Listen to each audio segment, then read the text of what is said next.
The Supreme Court has issued a ruling in regard to dark money that finances some of the political ads that you see. And they have insisted that these donations to predominantly conservative political nonprofit groups, what's often known as dark money, be disclosed at least 7 weeks ahead of the 2018 midterm elections. Some good news, finally. The Supreme Court with a positive decision. When's the last time that happened? Yeah. So, especially on money in politics, almost never. Now, remember, Kennedy, in his disastrous Citizens United decision, did say, hey, listen, it's okay. We'll know where the money's coming from, and then you'll know that what people's conflicts of interest might or might not be. Except the politicians were like, that's cute.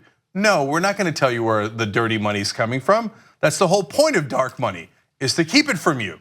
So we're not gonna reveal who is funding these campaign ads. Now, apparently, the Supreme Court, before Kennedy leaves, is going, no, you're gonna have to tell us where the money's coming from. Yes, and it's important, especially when you consider the amount of money that's involved, and the Supreme Court weighed on that as well. So the Supreme Court's decision comes less than a week after a new research report by the government reform group, Issue 1, put some dollar amounts on this unreported donor spending.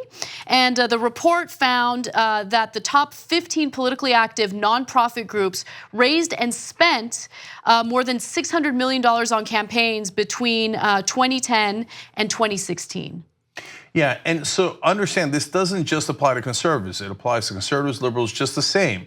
If you're doing dark money, you have to tell us where you got the money from, which is fantastic. I don't want uneven rules. I want fair rules so we know exactly where the money's coming from, and that could help us deduce what the reason is. By the way, the #1 donor is the Chamber of Commerce. It's not that hard to figure out what their purpose is. Their purpose is corporate power and corporate profits, and it is oftentimes at the cost of the average American consumer and employee. Yeah. So, but to know more specifics is always better. Yeah, to know more specifics is better. And look, when I mentioned the conservative groups, the only reason why I do that, even though this would affect all dark money regardless of where it comes from, the reason why I bring up conservatives is because they are the largest donors. So, they referenced the Koch brothers, Americans for Prosperity, Crossroads GPS is another. Crossroads GPS is Karl Rove's group.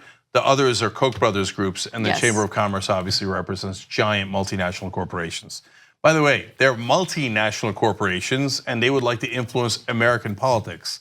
The fact that we let them get away with it is unreal. So, look, temper your excitement over this news. It is definitely very, very good news and rare good news on this issue in particular, but it doesn't solve the problem. They're still allowed to bribe the politicians.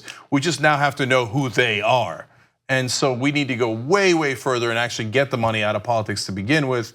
To do that, join Wolfpack, wolf-pack.com/join. Become a member, help support their cause of going above the Supreme Court and getting an amendment that actually says we're done with this. Stop, we're supposed to have a democracy, not an auction. Stop bribing our politicians in this way that the Supreme Court has deemed legal. So this is a tiny first step in the right direction, but we gotta go a lot further to make sure that we end the bribery. On the go, don't worry, we got you covered. You can still listen to TYT at our new podcast network. Find us on Apple Podcasts, the Google Play Store, or at tyt.com/podcast.